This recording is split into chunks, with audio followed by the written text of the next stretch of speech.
Yo, what's going on, everybody? It's your boy Young Wolf in the building, Young Sasuke in the building, bringing you a behind the scenes before we get to season 2. So kind of see this as the preview for season 2. So I just wanted to go over my shortlist actually, and I just wanted to go over some of the players that I am looking at in terms of players that we could bring in for next season. Now, I've tried to keep it somewhat realistic and players that I feel like if West Ham were in the position that we're in this career mode, in terms of we just won the league, we're looking very competitive, we're in the Champions League, the type of players we could attract. So for strikers, I have gone with Jonathan David and Hozlek and Ketelari, I think that his name is. Those three were already on there from when you guys suggested strikers before.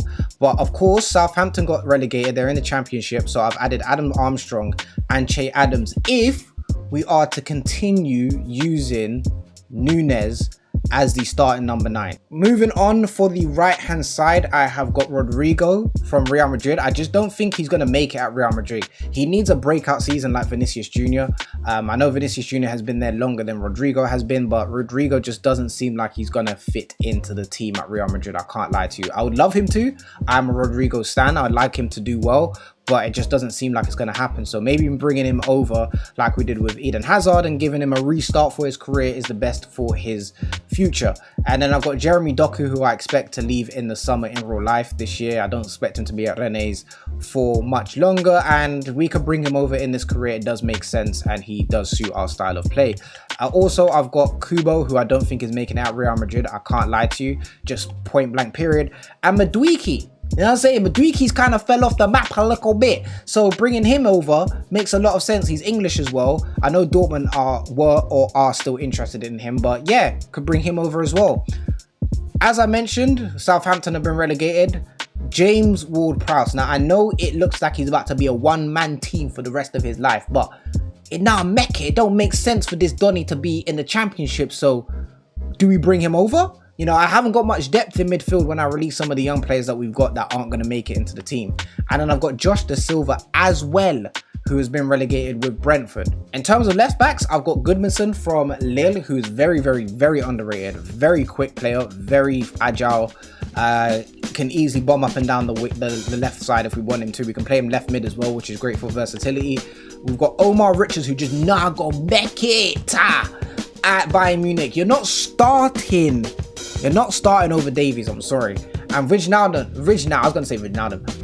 whose contract is expiring at the end of the season, so we could probably get him a lot cheaper than we should do. Then on to centre backs, I just need depth really. Taylor Harwood-Bellis from Manchester City, who just finished his loan spell at Anderlecht. We've got Lewis Binks, who's out there playing for Bologna, and we've got Callum Doyle as well from Sunderland, who are like, Sunderland sponsored by Nike, since when? I didn't know that happened.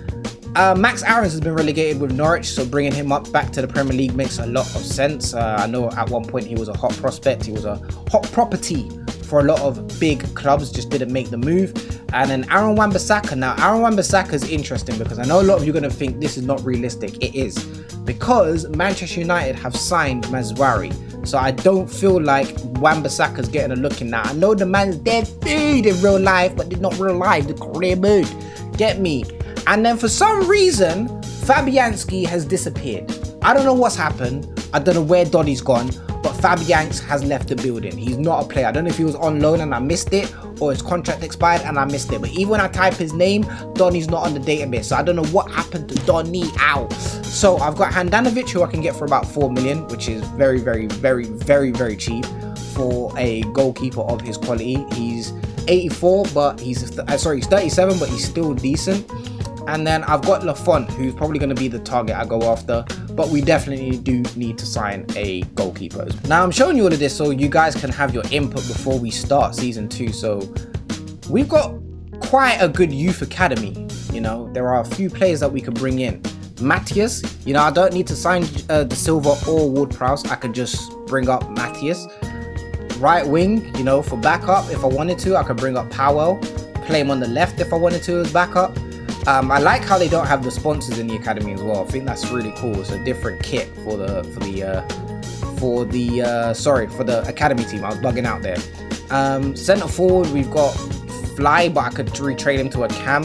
You know, there's possibilities here. So I'm gonna just scroll slowly, and you guys can have a look at any players and their attributes that you feel like would be a great addition to the team. I think Matthias and Pierce stand out to me the most, but you guys can obviously make your opinions from what you've seen, and we can go from there. That is pretty much it. As you can see, we've got 200 million to spend, so we've got a lot of money in the bank account, and we're obviously getting rid of players as well. So up to you, man. And you know, you don't have to just look at the players that I've got on my shortlist and agree with them. You can add your own players. I might have missed some, but I'm trying to keep it semi-realistic as well. Realistic in the sense that not players that would join West Ham now in real life.